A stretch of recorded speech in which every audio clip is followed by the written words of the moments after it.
एक ऋषि जो कि पुराने आयुर्वेद और योग के विशेषज्ञ थे, एक नगर के बाहर अपनी कुटिया बनाकर रहा करते थे। एक दिन उनके आश्रम में उस नगर का सबसे अमीर व्यक्ति आता है। अमीर व्यक्ति देखने में कुछ बीमार सा लग रहा था। उसने आते ही ऋषि को प्रणाम किया और एक धीमी सी दर्द भरी आवाज में कहना शुरू किया, मुनिवर, मैं इस नगर का सबसे अमीर व्यापारी हूँ। मेरे पास धन दौलत की कोई कमी नहीं है, लेकिन मैं अपने शरीर से खुश नहीं हूँ।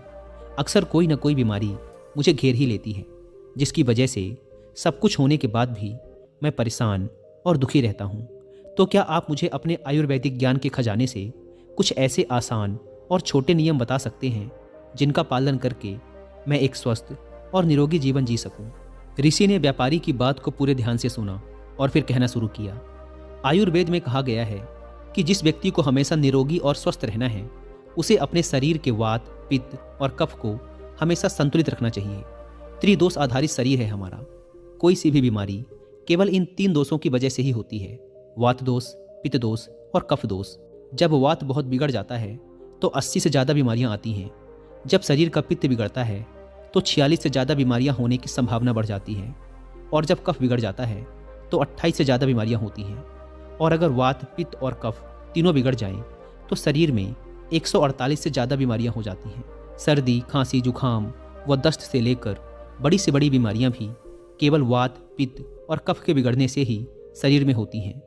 इतना कहकर ऋषि थोड़ी देर के लिए मौन रहे और फिर कहना शुरू किया, भारतवर्ष के सबसे महान आयुर्वेदिक चिकित्सकों में से एक महर्षि बागभट्ट ने अपनी दोनों रचनाओं अष्टांग हृदयम और अष्टांग संग्रहम में शरीर की कार्य प्रणाली को समझाने और इसे स्वस्थ बनाए रखने के लिए 7000 नियम बताए हैं, जिनमें से 4 नियम जो कि शरीर के वात, पित्त और कफ को संतुलित रखने के लिए सबसे ज़्यादा जरूरी हैं, आज मैं तुम्हें बताता हूँ।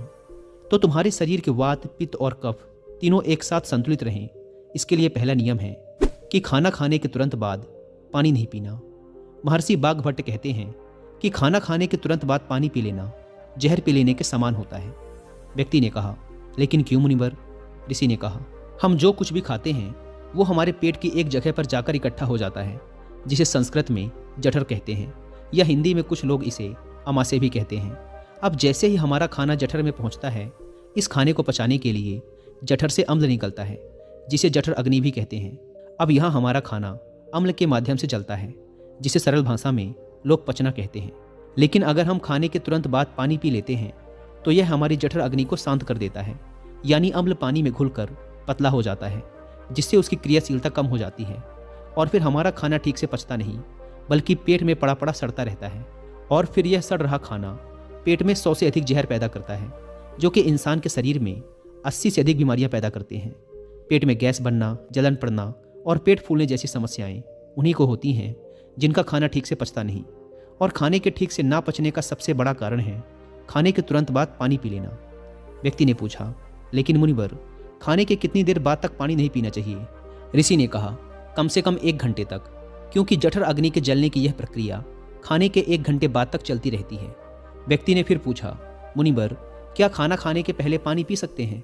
ऋषि ने कहा, हाँ, खाना खाने के पहले पानी पी सकते हैं, लेकिन खाने के तुरंत पहले नहीं, बल्कि खाने से आधे घंटे पहले। तुम जितना चाहो उतना पानी पी सकते हो। व्यक्ति ने फिर प्रश्न किया, मुनिवर, खाना खाने के बाद 1 घंटे तक पानी तो नहीं पीना, लेकिन क्या उसकी जगह कुछ और पिया जा सकता है? ऋषि ने कहा, हाँ, खाना खाने के बाद खट्टे फलों का जूस, दही की लस्सी, मट्ठा, दूध या नींबू की शिकंजी पी जा सकती है। और खाने के पश्चात ये खट्टे पदार्थ पीने से हमारे भोजन को अच्छे से पचने में सहायता भी मिलती है।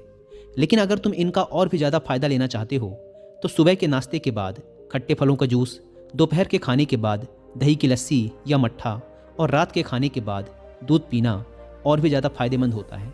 जो व्यक्ति इस पहले नियम का पालन करेगा उसे भोजन के सड़ने से पैदा होने वाली 80 बीमारियों का कभी सामना नहीं करना पड़ेगा। दोस्तों, अगर आप हर रोज़ कुछ समय के लिए योगासन और प्राणायाम करते हुए इस वीडियो में बताए जाने वाले चारों नियमों का पालन करते हैं, तब जाकर आपके शरीर को इन आयुर्वेदिक नियमों का पूरा लाभ मिलता है। ऋषि ने आगे कहा, वात, पित्त और कफ तीनों को एक साथ संतुलित रखने के लिए महर्षि बागभट्ट द्वारा बताया गया दूसरा नियम है कि जब भी पानी पियो हमेशा घूंट घूंट भरकर पियो। व्यक्ति ने फिर प्रश्न किया, लेकिन ऐसा क्यों मुनिवर? ऋषि ने कहा, हमारे मुंह के अंदर जो लार होती है वो क्षारी होती है और हमारे पेट में अम्ल बनता है। जब हम घूंट घूंट भरकर पानी पीते हैं तो हर बार थोड़ी थोड़ी लार पानी में घुलकर हमारे पेट में जाती है और यह क्षारी लार पेट में उपस्थित अम्ल को निष्क्रिय कर देती है, जिससे हमारे पेट की अम्लता कम हो जाती है, पेट में जलन की समस्या समाप्त हो जाती है। और जिसके पेट में अम्लता नहीं होगी उसके रक्त में भी अम्लता नहीं होती, और जिसके रक्त में अम्लता नहीं होती उसके शरीर का वात, पित्त और कफ तीनों संतुलित बने रहते हैं। और अगर संभव हो सके तो जब भी तुम पानी या कुछ भी पियो तो उसका हर एक घूंट अपने मुंह में रखकर जीभ के माध्यम से उसे कुछ देर के लिए अपने मुंह में घुमाओ और फिर उसके बाद उसे अंदर गुटको। इससे तुम्हारे शरीर को और भी ज़्यादा फायदा मिलेगा और तुम्हें कभी भी अम्लता या पेट में जलन की शिकायत नहीं होगी। अगर हम और थोड़ा गहराई में जाएं तो हमें ये अनुभव होगा कि प्रकृति भी हमें घूंट घूंट भरकर आराम से पानी पीने के संकेत देती है। तुम किसी भी पक्षी को देखो, वह भी अपनी चोंच से एक एक बूंद भरकर ही पानी पीता है। कुत्ता, बंदर, शेर, ये सभी जानवर भी अपनी जीभ से चाट चाट कर ही पानी पीते हैं। कोई भी एक साथ पानी को घट घट करके नहीं पीता।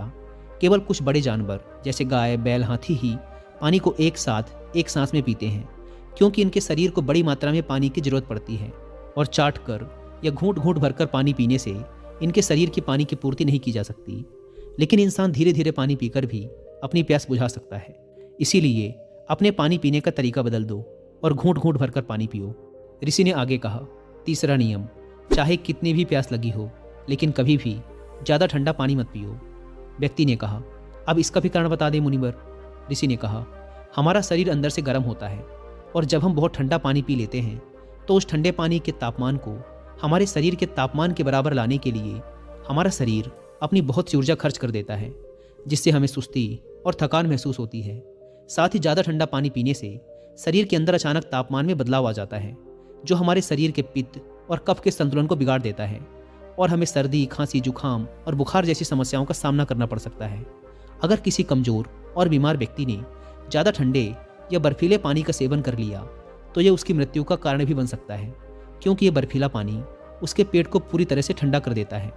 पेट ठंडा होते ही हृदय ठंडा हो जाता है, हृदय ठंडा होते ही मस्तिष्क ठंडा हो जाता है और मस्तिष्क के ठंडा होते ही इंसान का पूरा शरीर ठंडा पड़ जाता है और शरीर ठंडा पड़ते ही इंसान की मृत्यु हो जाती है। इसीलिए महर्षि बाघभट्ट ने ज़्यादा ठंडे पानी के सेवन को गलत बताया है। ऋषि ने आगे कहा, वात, पित्त और कफ को संतुलित रखने के लिए चौथा और आखिरी नियम है कि सुबह उठते ही सबसे पहले पानी पियो। यानी जैसे ही तुम्हारी आंखें खुले, उठते ही जितना हो सके उतना पानी पी लो। सुबह उठते ही पानी पीने के शरीर के लिए दो बड़े फायदे हैं। पहला, जब हम सुबह पेट भरकर पानी पीते हैं तो इससे हमारी बड़ी आंत की सफाई होती है और बड़ी आंत पर जोर भी पड़ता है, जिससे जब हम मल त्याग के लिए जाते हैं तो हमारा पेट एक बार में साफ हो जाता है। और जिस व्यक्ति का पेट एक बार में साफ हो जाता है उसे कोई बीमारी हो ही नहीं सकती, क्योंकि ऐसे व्यक्ति को कब्ज की समस्या नहीं होती।